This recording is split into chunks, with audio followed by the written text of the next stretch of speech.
आगे बढ़ते हैं। म्यांमार राष्ट्रपति यू मिन आंग ह्लाइंग का 5 दिवसीय भारत दौरा। राष्ट्रपति यू मिन आंग ह्लाइंग आज से 3 जून तक भारत की यात्रा पर रहेंगे। एक बिजनेस फोरम में भी इस दौरान राष्ट्रपति हिस्सा लेंगे।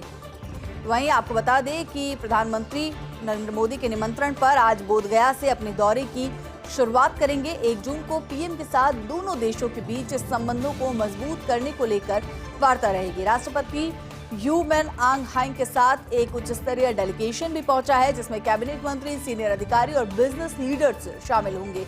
व्यवसाय, उद्योग और साइट विजिट के लिए 2 जून को मुंबई भी ये प्रतिनिधिमंडल पहुंचेगा। तो बड़ा अपडेट इस वक्त का आपको बता दें कि राष्ट्रपति यू मिन आंग प्रधानमंत्री नरेंद्र मोदी के निमंत्रण पर भारत पहुंचे हैं। तो वहीं आपको बता दें कि म्यांमार के राष्ट्रपति हैं यू मिन आंग ह्लाइंग, जो 5 दिवसीय दौरे पर भारत पहुंचे। राष्ट्रपति यू मिन आंग ह्लाइंग आज से 3 जून तक भारत की यात्रा पर रहने वाले हैं और एक बिजनेस फोरम में भी हिस्सा लेंगे। वहीं पीएम नरेंद्र मोदी के निमंत्रण पर आज बोधगया से अपने दौरे की शुरुआत करेंगे।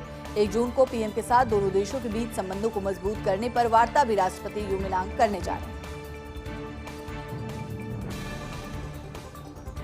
बात कर्नाटका की, जहां पर शिवकुमार युग की शुरुआत हो चुकी है। मुख्यमंत्री सिद्धरामैया अपने पद से इस्तीफा दे चुके हैं और इसके बाद राज्यपाल थावरचंद गहलोत ने पूरी कैबिनेट भंग की। अब राज्य में नई सरकार बनने का रास्ता पूरी तरह से साफ है। ऐसे में आज 4 बजे बेंगलुरु में कांग्रेस विधायक दल की बैठक होगी और वहीं इस बैठक की अध्यक्षता खुद सिद्धरामैया करेंगे। उम्मीद है कि बैठक में डीके शिवकुमार को सर्वसम्मति से नया नेता चुना जाएगा। कर्नाटक की नई कैबिनेट में कई युवा चेहरे ऐसे हैं जिन्हें मौका मिल सकता है, लेकिन चुनौती है कि सिद्धरामैया के करीबियों को इस कैबिनेट में, इस नई कैबिनेट में कैसे फिट किया जाए। इस्तीफा देने के बाद कल राहुल गांधी और अध्यक्ष खड़गे से भी मुलाकात कर चुके हैं सिद्धरामैया और ऐसे में आज जो महत्वपूर्ण बैठक होने वाली है उसमें उम्मीद यही है कि सर्वसम्मति से डीके शिवकुमार को नेता चुना जाएगा दल का। और ऐसे में अब कर्नाटका में डीके शिवकुमार के साथ ही एक नई कैबिनेट देखने को मिलेगी, जिसमें कई युवा चेहरे भी हैं। लेकिन एक बड़ी चुनौती यहाँ पर यह भी है कि सिद्धरामैया के जो करीबी हैं उन्हें इस कैबिनेट में किस तरह से फिट किया जाएगा, कौन सी जिम्मेदारियां उन्हें दी जाएंगी।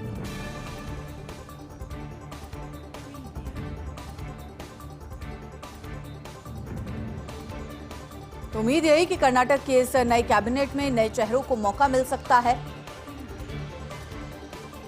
मैं आपको बता दें कि इस्तीफा देने के बाद कल राहुल गांधी और कांग्रेस अध्यक्ष मल्लिकार्जुन खड़गे से मुलाकात करने भी सिद्धरामैया पहुंचे थे। उनके इस्तीफे के बाद राज्यपाल थावरचंद गहलोत ने पूरी कैबिनेट भंग कर दी और अब राज्य में नई सरकार बनने का रास्ता पूरी तरह से साफ हो चुका है।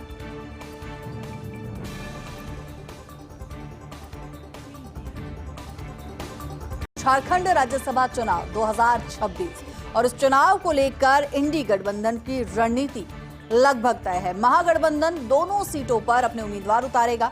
सीएम हेमंत सोरेन से कांग्रेस नेताओं की एक अहम बैठक हुई। 2 घंटे तक ये बैठक चली और इस बैठक में सीट बंटवारे को लेकर चर्चा भी हुई। कांग्रेस ने राज्यसभा की 1 सीट पर दावा किया है, तो वही हेमंत सोरेन के सहयोगी दलों से अंतिम मंथन को अंतिम और निर्णायक माना जाएगा। तो वहीं जल्द प्रत्याशियों के नामों का ऐलान भी अब हो सकता है।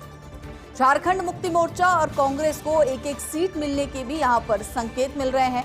तो बड़ा अपडेट झारखंड से, जहां पर झारखंड राज्यसभा चुनाव 2026 को लेकर रणनीति लगभग तय हो चुकी है। महागठबंधन दोनों सीटों पर अपने उम्मीदवारों को उतारेगा। सीएम हेमंत सोरेन से कांग्रेस नेताओं की ये बड़ी बैठक, 2 घंटे तक ये बैठक चली, जिसमें सीट बंटवारे को लेकर बातचीत की गई। कांग्रेस ने राज्यसभा की 1 सीट पर अपना दावा पेश किया है, तो वही हेमंत सोरेन सहयोगी दलों से अंतिम मंथन करेंगे। जल्द प्रत्याशियों के नामों का ऐलान भी हो सकता है और साथ ही साथ झारखंड मुक्ति मोर्चा और कांग्रेस को 1-1 सीट मिलने के संकेत भी यहां पर मिलते नजर आ रहे हैं। पंजाब में भाजपा को बूस्टर डोज। जी हां, स्थानीय निकाय चुनाव में 3.5 गुना तक सीटें बढ़ने की बात कही जा रही है। तो वहीं निकाय चुनाव में बीजेपी ने 39 से सीधे 172 सीटों तक पहुंचकर सभी को चौंका दिया। अबोहर नगर परिषद में बीजेपी ने 50 में से 28 वार्ड जीते।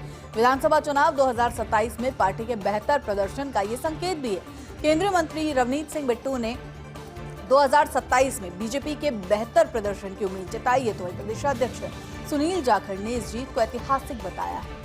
तो ऐसे में अब जीत का ग्राफ जो है वो लगातार पंजाब में बढ़ता नजर आ रहा है।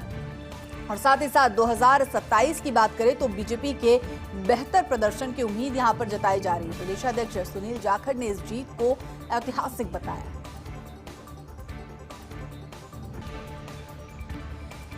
तो जयपुर रेंज आईजी राहुल प्रकाश को तीसरी बार डीजीपी डेस्क मिलेगी। जयपुर आईजी रहते हुए राहुल प्रकाश का लेन यातायात प्रोग्राम पूरे देश में चर्चित हुआ। लेन यातायात प्रोग्राम के बाद सड़क दुर्घटनाओं में काफी हद तक कमी देखने को मिली है। कई बड़े आंदोलनों में भी राहुल प्रकाश ने बेहतर संवाद और रणनीति के चलते उन आंदोलनों को खत्म करवाया है। और ऐसे में पूर्व में भी शानदार काम के लिए 2 बार राहुल प्रकाश को डीजीपी डेस्क मिल चुकी है और ऐसे में एक बार फिर यानी कि तीसरी बार डीजीपी डेस्क राहुल प्रकाश को मिलने जा रही है।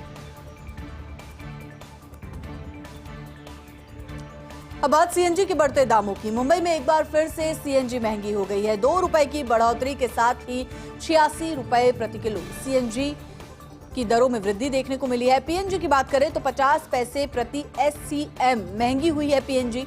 12 लाख सीएनजी वाहन और 31 लाख घरों पर इसका सीधे तौर पर असर पड़ेगा। ऑटो और टैक्सी चालकों की मुश्किलें इससे बढ़ती नजर आएगी।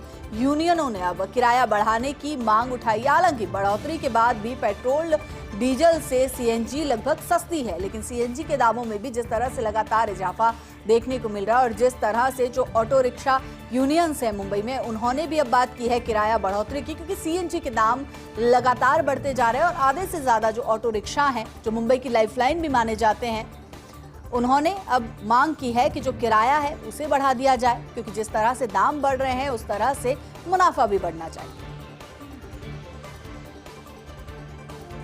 बात आईपीएल 2026 की। फाइनल में पहुंची है गुजरात टाइटंस। राजस्थान का 2008 के बाद चैंपियन बनने का सपना एक बार फिर टूट गया। गुजरात ने 7 विकेट से राजस्थान को हराया, तो वही पहले बल्लेबाजी करते हुए राजस्थान ने 20 ओवर में 214 के शानदार रन राजस्थान के देखने को मिले। तो वही 15 वर्षीय वैभव सूर्यवंशी ने 96 रन की पारी खेली। गुजरात ने 18वें ओवर की चौथी बॉल में ही इस लक्ष्य को हासिल कर लिया। कप्तान शुभमन गिल ने 104 रन के मैच की जिताऊ पारी खेली। तो वहीं 31 मई को आरसीबी और गुजरात के बीच फाइनल मुकाबला यानी कि खिताबी भिड़ंत देखने को मिलेगी। तो वहीं 2008 के बाद राजस्थान का आईपीएल का खिताब जीतने का सपना एक बार फिर से टूट गया। अब बात मौसम की कर लेते हैं। जयपुर में 11 जून तक हीट वेव से राहत मिलने के आसार हैं। भीषण गर्मी के बीच वेस्टर्न डिस्टर्बेंस ने नौतपा को खंडित कर दिया है। तो वही 4 दिन नौतपा के दौरान अगर तापमान की बात की जाए तो तापमान 45 डिग्री के पार पहुंच गया था, लेकिन अचानक से मौसम का मूड स्विंग हुआ। बिजली कड़कने के साथ ही आंधी, बारिश और ओलों ने मौसम को ठंडा कर दिया। शहर में बारिश के साथ ही कई इलाकों में ओले गिरने की खबरें भी सामने आई थी और इसमें पश्चिमी विक्षोभ का असर अगले 2 दिन और ज्यादा देखने को मिलेगा। तो ऐसे में तेज गर्मी के चलते लो प्रेशर सिस्टम बनने से जयपुर सहित आसपास के क्षेत्रों में अंधड़ और बारिश देखने को मिलेगी। अगले 1 हफ्ते की बात करें तो सामान्य से ज्यादा बारिश की संभावना मौसम विभाग ने जताई है।